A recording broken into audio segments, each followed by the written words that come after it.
कल रात की बात है। मैं सो रहा था, एक्चुअली सो भी नहीं रहा था, मतलब बेड पे ऐसे लेटा पड़ा था। एंड मैं सोच रहा था यार मैड्रिड का फ्यूचर क्या होगा, क्योंकि हमारे कोई भी प्लेयर से कुछ लिंक्ड विंक तो आ नहीं रहे थे। हमारा लिटरली किसी के साथ भी कुछ र्यूमर नहीं चल रहा था। रूडिगर के साथ वहाँ आसपास ऐसे चल रहा था, चुआमानी के साथ ऐसा कुछ अजीब सा चल रहा था थोड़ा बहुत। एम्बापे का पता ही नहीं, पीएसजी वहाँ पे ब्लैंक चेक ऑफर किए जा रहा है, यहाँ पे क्या चल रहा है कुछ पता नहीं। आज सुबह उठता हूँ तो पढ़ता हूँ Rudiger deal is almost done. Real Madrid are going after Tchouameni and Real Madrid will meet Kylian Mbappe's family in the coming weeks.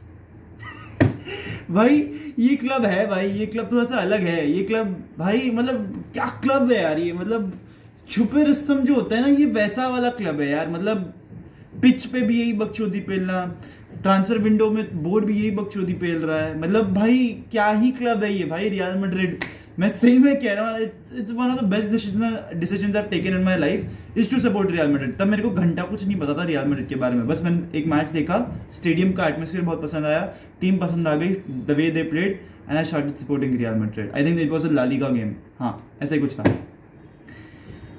तो यार सबसे पहले तो बहुत लंबा इंट्रोडक्शन हो गया। Welcome back to the Madrid Pundits, a channel for the Madrid stars, by the Madrid stars and of the Madrid stars.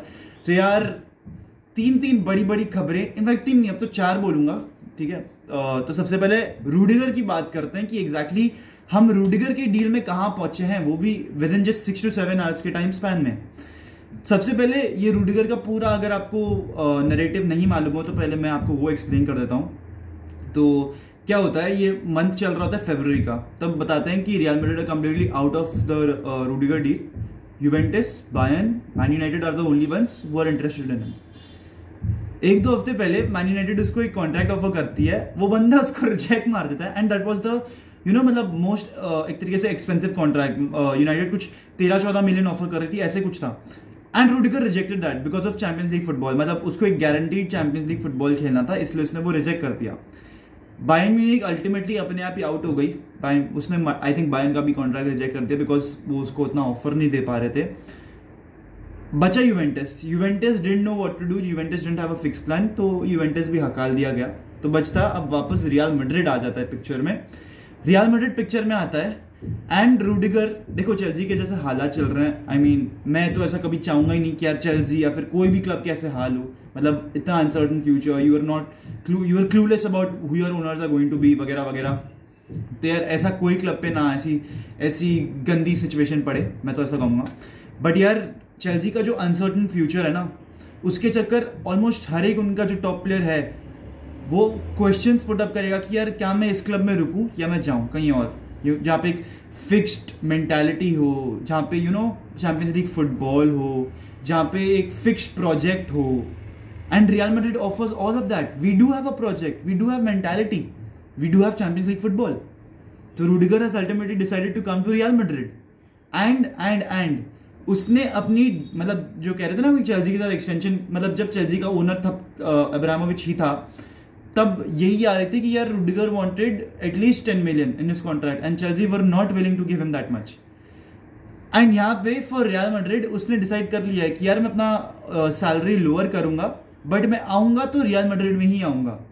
And काफी सोर्सेज ये रिपोर्ट कर रहे हैं, स्काई स्पोर्ट्स, फब्रिजियो रोमानो, दी मार्जियो कर रहा है रिपोर्ट, मार्सा, दियोरेआस, एंड काफी सारे जर्नलिस्ट भी यही रिपोर्ट कर रहे हैं that real Madrid Rudiger deal is almost done. तो मतलब by the time I am recording this, या फिर एक दो दिनों की बात है, that real Madrid will seal this of. This is Elba 2.0 transfer window, you have another defender. And जैसे ही हमेशा से रियल मैड्रिड की स्टोरी आती गई है that we always had 3 top defenders, वैसा ही हमारे साथ होने वाला है वापस। Alaba, Militao, Rudiger, you got a lot of options in your backline now. आप रूडिगर मिलिटाओ की पार्टनरशिप करा सकते हो एल्बा को लेफ्ट बैक पे खिला के, या फिर आप 3 एट द बैक भी खेल सकते हो when needed with Carvajal as your probably right wing back and left wing back पे आप देखते हैं उसका क्या होगा। You can have a lot of options there also. तो अब ना क्वेश्चन ये उठता है, क्योंकि एल्बा तो डेफिनेटली स्टार्टर रहेगा ही रहेगा, गिवन बाय हिज सैलरी, जो उसको साइनिंग बोनस वगैरह मिला था, जो एक्सपेक्टेशंस वो लेकर आया था।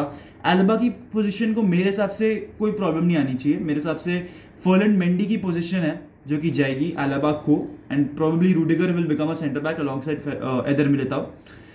मेंडी ना उसको बहुत इंजरी इश्यूज हो रहे हैं ये season, probably hamstring injuries, some pulls, muscle pulls etcetera etcetera. इसी चक्कर में ही has not been able to play a lot of games and उसी चक्कर में उसकी पोजीशन एक तरीके से अप फॉर ग्रैब्स है।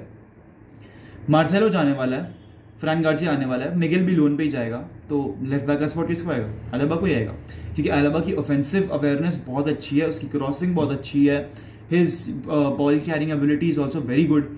तो आई थिंक अलाबा को लेफ्ट बैक बनाया जाएगा, यही हमें देखने को मिलने वाला है अगले साल। तो यार ये था रूडिगर पे जितना भी हमारा इन्फॉर्मेशन था, एंड अकॉर्डिंगली कुछ estimate I think 8.5 to 9 million is what he will earn with real Madrid. जो साइनिंग बोनस वगैरह होगा उसकी तो अभी तक बात भी नहीं कर रहा मैं, क्योंकि उसके बारे में कोई डिटेल आई नहीं है।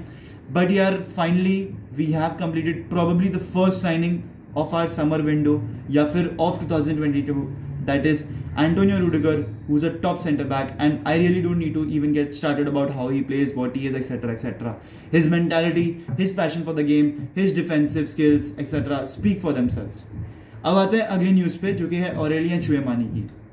तो यार कल रात को निकल के आती है एक बात कि चुआमेनी की रिपोर्ट्स वापस तगड़ी होनी चालू हो गई है, वो रियल मैड्रिड के रेडार में है। In fact as soon as Madrid complete the signing of Rudiger, Tchouameni एक ऐसा प्लेयर होगा जिसके पीछे वो जाएंगे, बिकॉज चुआमेनी की साइनिंग एक बहुत नीडेड साइनिंग है। We haven't had a backup CDM for the last 2 years।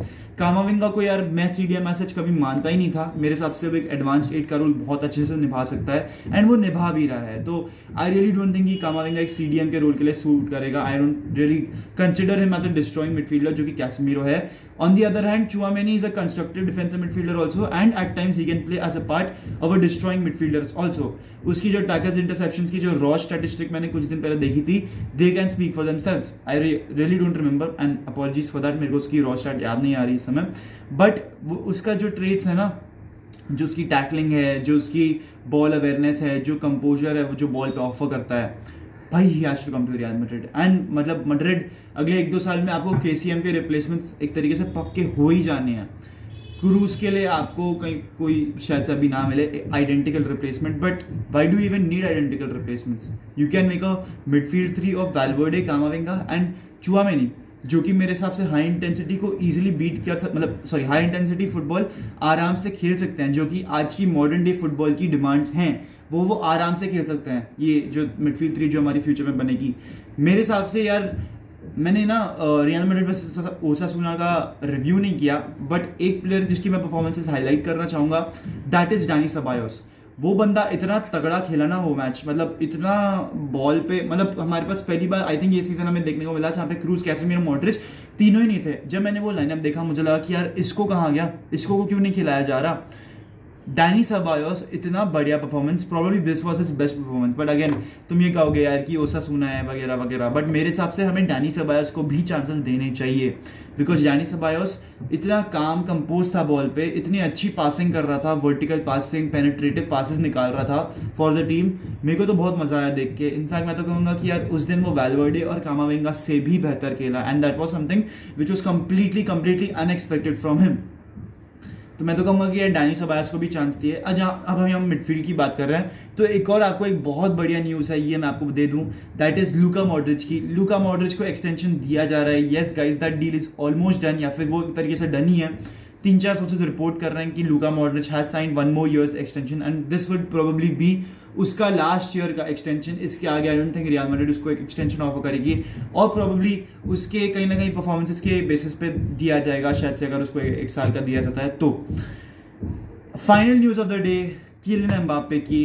Kylian Mbappe की जो फैमिली है वो चाहती है कि वो पीएसजी में रहे, पीएसजी को उसकी फर्स्ट चैंपियंस लीग ट्रॉफी जिता। तो यार Mbappe has other plans. Mbappe really wants to come to Real Madrid, because कुछ सूत्रों के हिसाब से, कुछ सोर्सेज के हिसाब से, कुछ न्यूज़पेपर एजेंसीज के हिसाब से किलियन एम्बाप्पे को एक ब्लैंक चेक ऑफर किया गया था, जहाँ पे उसको उसका नंबर बोला गया था कि यार देखो जितना पैसा चाहिए तू ले, बट तू रुक, यहाँ पे ही रुक, तेरे को हम जाने नहीं दे सकते। उसको इनफैक्ट 100 मिलियन का कुछ लॉयल्टी बोनस भी दिया जा रहा था, जो कि मैड्रिड उसका देगी नहीं अगर उसका साइनिंग यहाँ पे होता है। तो Madrid will at max give him 65 to 70 million, probably 80 million का साइनिंग बोनस अगर वो रियल मैड्रिड आता है। तो जैसा कि आप देख सकते हैं गाइस, 2022 में एक भी फ्री एजेंट साला एक्चुअल में फ्री में नहीं आता, दबा के पैसे कमाता है वो पैसे से खुद के और उसके एजेंट के होता है, ना कि कोई क्लब के। बस क्लब का फैक्टर होता है जो कि अलग पड़ जाता है, बाकी सब सेम रहती है।